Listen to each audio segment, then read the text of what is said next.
सत्संग की आधी घड़ी तब के वर्ष हजार, तो भी बराबर है नहीं कहें कबीर विचार।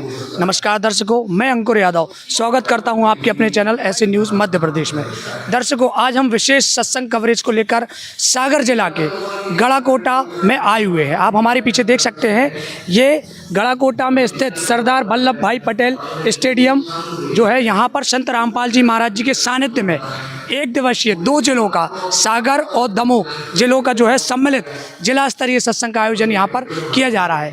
इस सत्संग में आपको हर एक जानकारी हम कवरेज के माध्यम से देंगे। इस सत्संग में आपको कोई भी जाति का भेदभाव, कोई भी ऊंच नीच का फ़र्क यहाँ पर देखने को नहीं मिलेगा। सभी समान प्रकार के व्यक्ति इस सत्संग में भाग ले रहे हैं और ये सत्संग खास इसलिए है क्योंकि इसमें सभी वेद शास्त्रों का प्रमाणित करके संत रामपाल जी महाराज जी एलईडी के माध्यम से यहाँ पर सत्संग कर रहे हैं। दर्शकों, अब हम आ चुके हैं सत्संग स्थल में। आप हमारे पीछे देख सकते हैं संत रामपाल जी महाराज जी का ये सत्संग स्थल है जहाँ पर संगत बैठी हुई है। अब हम चलते हैं आगे, आइए हमारे साथ। दर्शकों, अब हम प्रांगण में अंदर मौजूद है। आप हमारे पीछे देख सकते हैं संत रामपाल जी महाराज जी का जो सत्संग हो रहा है वो एलईडी के माध्यम से हो रहा है। आप देख सकते हैं ये एलईडी यहाँ पर व्यवस्था कर रखी है, स्टेज बनाया हुआ है। दूसरी तरफ आप देख सकते हैं यहाँ प्रणाम स्थल भी बनाया गया है। संत रामपाल जी महाराज जी के जो भी भगत भाई आते हैं वो यहाँ पर दंडवत प्रणाम करते हैं। और दूसरी साइड आप हमारे पीछे देख सकते हो कि दंडवत प्रणाम स्थल महिला यानी माताएं बहनें जितने भी आती हैं वो यहाँ पर जो है अपने सदगुरुदेव जी को दंडवत प्रणाम करती हैं। ये सत्संग स्थल है, यहाँ पर संत रामपाल जी महाराज जी का सत्संग चल रहा है। दूसरी ओर आप देखना चाहेंगे, देखोगे आप यहाँ पर एक कतार में हजारों की तादाद में दूर दूर से जितने भी संत रामपाल जी महाराज जी के श्रद्धालु आए हुए वो एक कतार में बैठ के अपने सदगुरुदेव जी का जो है सत्संग यहाँ पर सुन रहे हैं। दूसरी साइड आप देखोगे माताएं बहनें हैं यहाँ पर और वो भी लाइन से एक कतार में बैठी हुई हैं और जो है अपने सदगुरुदेव जी का यहाँ पर सत्संग सुन रही है। दर्शकों, हमें यहाँ पर जो देखने को मिला, आप देख सकते हैं हमारे पीछे अनुशासन। संत रामपाल जी महाराज जी के जितने भी श्रद्धालु यहाँ पर आते हैं वो अनुशासन कितना बना के रखते हैं। आप देख सकते हैं हमारे पीछे हजारों तादाद में संत रामपाल जी महाराज जी के जितने भी अनुयायी हैं, श्रद्धालु हैं, दूर दूर से आए वो यहाँ बैठे हैं। लेकिन कितना अनुशासन है यहाँ पर, कोई भी मतलब आपको ऐसी चीज़ें देखने के लिए नहीं मिलेंगी कि कोई कोई परेशान कर रहा है या कोई खड़े होकर कुछ अलग दिशा में कोई भी वार्तालाप कर रहा है। नहीं, सब अपने संत रामपाल जी महाराज जी का जो सत्संग है वो ध्यानपूर्वक यहाँ पर सुन रहे हैं। दर्शकों, अब हम आ चुके हैं पुस्तकालय में। आप हमारे पीछे देख सकते हैं ये जो है पुस्तकालय यहाँ पर लगाया हुआ है। संत रामपाल जी महाराज जी की सारी पुस्तकें यहाँ पर रखी हुई हैं, बैनर लगा हुआ है और अनेकों प्रकार की पुस्तकें हैं। गीता तेरा ज्ञान अमृत, हिंदू साहिबान और गरिमा गीता की, कबीर बड़ा या कृष्ण जीने की, अनेकों पुस्तकें जो संत रामपाल जी महाराज जी द्वारा लिखी गई हैं वो सारी यहाँ पर पुस्तकें रखी गई हैं। अब इन पुस्तकों में क्या लिखा हुआ है तो और हम इनसे जो है यहाँ पर मौजूद है संत रामपाल जी महाराज जी के भगत, उनसे बात करेंगे और जानेंगे आखिर इन पुस्तकों में क्या लिखा हुआ है। बने रहिए हमारे साथ। दर्शकों, संत रामपाल जी महाराज जी के वॉलंटियर्स पुस्तकालय स्थल पर खड़े हुए हैं, उनसे बात करते हैं। सर, क्या नाम है आपका? भरत पटेल। कहाँ के रहने वाले? हम साहेबपुर के रहने वाले हैं।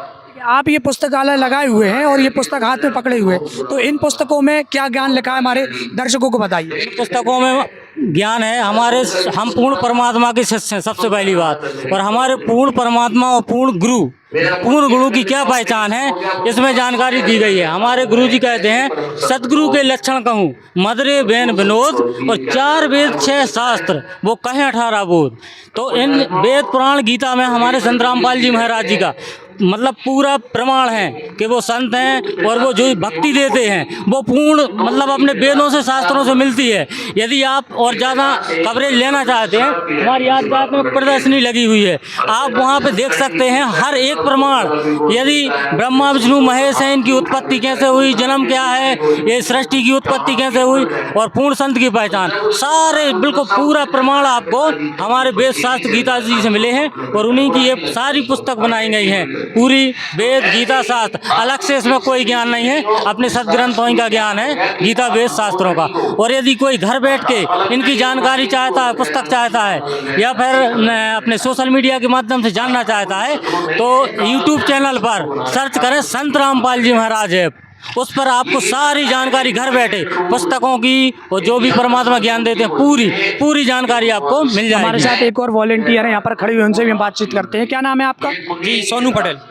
सर, हमारे दर्शकों को बताइए कि ये पुस्तकों को अगर हमारे जो दर्शक देख रहे हैं उन्हें अब घर बैठे मंगवाना चाहें तो कैसे मंगवा सकते हैं? जी सर, हमारे संत रामपाल जी महाराज ने कुछ ऐसे व्यवस्था बना रखी है, जैसे संत रामपाल जी महाराज यूट्यूब चैनल पे भी मिल जाता है, उनका यूट्यूब चैनल है उस पर भी मिल जाता है। लेकिन एक नंबर और हमारे यहाँ जो संत रामपाल जी महाराज ने बताया हुआ है 7027 इस नंबर पर निःशुल्क पुस्तक मंगवा सकते हैं आप। निःशुल्क पुस्तक आपको मिल जाएगी SMS के माध्यम से। जी। SMS करना पड़ेगा आपको निःशुल्क। SMS में 8 से 2-4 दिन में मिल जाएगी ये पुस्तक। कौन देने आएगा घर तक? ये आप लोगों को भगत आएंगे, जैसे संत रामपाल जी महाराज के आपको पोस्ट ऑफिस के माध्यम से कोई ना कोई आपको घर बैठे आपको पुस्तक मिल जाएगी। या आप एक बार अवश्य करें इस पुस्तक को।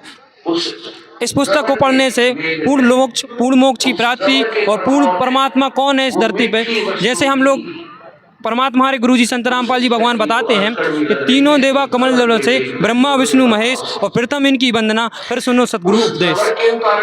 ये थे संत रामपाल जी महाराज जी के वॉलेंटियर जो जानकारी दे रहे थे। बने रहिए हमारे साथ।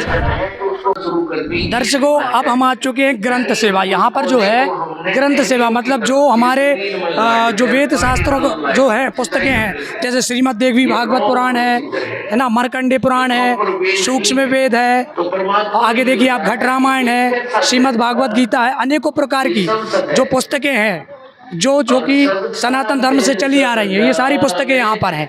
तो इन पुस्तकों के पीछे आप देख सकते हैं ये संत रामपाल जी महाराज जी के बहुत सारे अनुयायी खड़े हैं। हम उनसे कुछ जानते हैं और पूछते हैं अपना सवाल। सर, क्या नाम है आपका? राहुल दास। कहाँ से आए हुए आप? दमोह जिले से।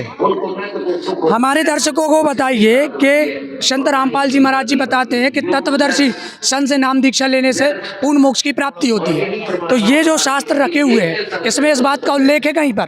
जी है बिल्कुल। और ये जो ग्रंथ आप जी को दिख रहे हैं संत रामपाल जी महाराज जी ने नहीं लिखे हैं, ये अपने सनातन मतलब हिंदू धर्म में सदा से चले आ रहे हैं। तो जैसे चारों वेदों का सार मानी जाती है गीता जी में तत्वदर्शी संत की शरण में जाने के लिए कहा है। और जैसे एक टीचर की पहचान डिग्री से होती है, तो ऐसे एक संत की पहचान जो तत्व यानी जो सार ज्ञान देता है उसकी पहचान अपने इन्हीं शास्त्रों से होती है। तो गीता जी चारों वेदों का सार है। मैं आपको गीता जी में बताता हूँ, तत्वदर्शी संत की शरण में जाने के लिए बोला है गीता ज्ञानदाता ने, और उसकी पहचान भी बताई है। ये देखिए गीता जी का ये गीता जी है, पवित्र गीता जी जय दयाल गोविंद का इसके संपादक, गीता प्रेस गोरखपुर से छपी हुई है। ये गीता अध्याय 15 है और इसका देखिए पहला ही श्लोक अथ पंचदशो अध्याय 15वां अध्याय का पहला ही श्लोक है। ऊर्ध्व मूलम अधः शाकम यानी ऊपर को जड़ वाला नीचे को शाखा वाला एक संसार रूपी पीपल का वृक्ष है। और इन्होंने छंद ये वेद कर दिया। छंद का मतलब होता है विभाग, जिसके पत्ते कहे गए हैं। उस संसार रूप वृक्ष को जो पुरुष मूल यानी जड़ सहित तत्व से जानता है वो तत्वदर्शी संत है। तो पूरी विश्व में केवल एक संत रामपाल जी महाराज जी ही आज हैं जो आप 4 वेद 6 7 18 पुराणों के माध्यम से एक मतलब मूल तत्व ज्ञान बता रहे, एक उंगली रख के। तो पूरी पृथ्वी पर केवल एकमात्र संत रामपाल जी महाराज जी ही तत्वदर्शी संत हैं। ठीक है, बात करने के लिए धन्यवाद। जी सर साहिब। दर्शकों, हमने सुना है कि संत रामपाल जी महाराज जी के जितने भी अनुयायी हैं कोई भी व्रत नहीं करते, जबकि हमने देखा है कि कई लोग मंगलवार का हनुमान जी का व्रत करते हैं, अनेकों प्रकार के व्रत होते हैं। आखिर संत रामपाल जी महाराज व्रत करने को मना क्यों करते हैं, हम जानते हैं। सर, क्या नाम है आपका? मदन पाल दास। आप ये हमारे दर्शकों को बताइए कि व्रत नहीं करना चाहिए, ऐसा कहाँ लिखा हुआ है? देखो, शास्त्रों में बताया हमारे गुरुजी ने कि जो व्रत कर रहे हैं वो शास्त्र विरुद्ध साधना कर रहे हैं। हमारे गुरुजी बोलते हैं हमें शास्त्रों के अनुसार साधना करना चाहिए। जैसे हमारी ये देवी श्रीमद् भागवत गीता है, गीता प्रेस गोरखपुर से प्रकाशित है। इसके 6 अध्याय 6 के श्लोक नंबर हम 16 दिखाना चाहेंगे आपके लिए। इसमें देखिए क्या लिखा है। हे अर्जुन, यह युग ना तो बहुत खाने वाले का, न बिल्कुल न खाने वाले का, न तथा बहुत सहन करने वाले स्वभाव वाले का, न सदा जागने वाले का ही सिद्ध होता है। योग बोलते हैं भक्ति को। बिल्कुल ना खाना मतलब निराहार रहना, तो गीता में मना किया गया है कि भूखे रहने से मोक्ष नहीं होगा। आपको जैसा आपका शरीर का रिक्वायरमेंट है वैसे भोजन करो और भगवान की भक्ति करो। भक्ति कैसी करने, नाम उठत नाम सोबत जागरे, और नाम खाते नाम पीते नाम से तिलागरे। कई कि देखो जो दास ने आपको बताया था कि शास्त्र विरुद्ध साधना नहीं करना चाहिए, इसका प्रमाण आप देख लीजिए। देखो ये लिखा है, जो पुरुष शास्त्र विधि को त्याग कर अपनी इच्छा से मनमाना आचरण करता है वह न सिद्धि को प्राप्त होता, न परम गति को, न सुख को ही। इसलिए इससे तेरे लिए इस कर्तव्य और अकर्तव्य की व्यवस्था में शास्त्र प्रमाण है। ऐसा जानकर तू शास्त्र विधि से नियत कर्म करने होंगे। यानी जैसा हमारे ग्रंथों में लिखा है हमें वैसी भक्ति करनी पड़ेगी, और हमारे ग्रंथों में लिखा है कि हमें व्रत नहीं करना है तो हमें व्रत नहीं करना चाहिए। ये कॉन्सेप्ट ही गलत है। जैसे हमारे यहाँ पे घट रामायण है, एक ग्रंथ है, ये हाँ तुलसीदास हाथरस वाले हैं, इन्होंने भी इसका स्पष्ट प्रमाण दिया है कि इन्होंने कई जन्मों तक व्रत किए जिनके बहुत ही खतरनाक फल हुए हैं। जैसे 1000 सहस्त्र तक एकादशी का व्रत किया जिससे मक्खी का जन्म मिला। ऐसे अनेकों व्रत बताए, जैसे प्रथम इतवार का व्रत किया उससे चील का जन्म मिला, मंगल का व्रत किया उससे सुअर का जन्म मिला, और ऐसे अनेकों व्रत किए।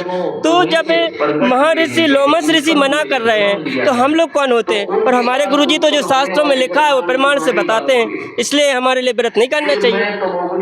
ये व्रत जो आखिर लोग करते हैं तो वो अपनी मनोकामना पूरी करने के लिए करते हैं। अब यदि इसमें मना किया हुआ है कि व्रत नहीं करना चाहिए तो उनको वो रास्ता कौन सा है जिसमें उनकी मनोकामना पूरी होगी? देखिए, मनोकामना पूरी करने के लिए तो गीता में स्पष्ट बताया कि तत्वदर्शी संत की शरण में जाना चाहिए। इसके लिए मैं आपको गीता का, आप गीता से ही प्रमाण ले देख लीजिए। ये देखिए यहाँ पे लिखा है, हे परम तप अर्जुन, द्रव्यमय यज्ञ की अपेक्षा ज्ञान यज्ञ अत्यंत श्रेष्ठ है तथा एवं मात्र संपूर्ण कर्म ज्ञान में समाप्त हो जाते हैं। यानी यदि आपको अपने कर्मों को, जो भी आपके लाने आपत्ति आई है, सुख प्राप्त करना है, उसके लिए आपको ज्ञान प्राप्त करना पड़ेगा। और वो ज्ञान कौन देता है? तत्वदर्शी संत देते हैं। 4 के 34 में लिखा है। जब आप तत्वदर्शी संत की शरण में जाएंगे तो यहाँ पे देखिए अध्याय 4 के श्लोक नंबर 36 में स्पष्ट लिखा है कि तू सब पापियों से भी अधिक पाप करने वाला है तो भी तू ज्ञान रूपी नौका द्वारा संपूर्ण पाप समुद्र से भली भांति तर जाएगा। यानी सबसे बड़े पापी भी हैं। यदि आप तत्वदर्शी संत की शरण में आ गए तो आप पाप मुक्त हो जाएंगे। फिर आपका ऐसा कौन सा काम है जो रह जाएगा? तो हमें तत्वदर्शी संत की शरण ग्रहण करनी पड़ेगी। वर्तमान में तत्वदर्शी संत कौन है? वर्तमान में तो केवल संत रामपाल जी महाराज जी तत्वदर्शी संत है। जैसे हमारे भाई ने अभी बताया था कि कबीर अक्षर पुरुष एक पेड़ है, निरंजन बाकी डार, और तीनों देवा शाखा है, पातरूप संसार। इसका ज्ञान केवल संत रामपाल जी महाराज जी नहीं दिया है। ठीक है, बात करने के लिए धन्यवाद जी। सच साहिब दर्शकों, ये थी जानकारी, समस्त जानकारी जो आज 2 जिला का जो सत्संग हुआ संत रामपाल जी महाराज जी के सानिध्य में। तो संपूर्ण जानकारी आपको जो है हमारे चैनल के माध्यम से आपको दिखाया गया। अन्य जानकारी के लिए बने रहिए ऐसे न्यूज़ टीम के साथ।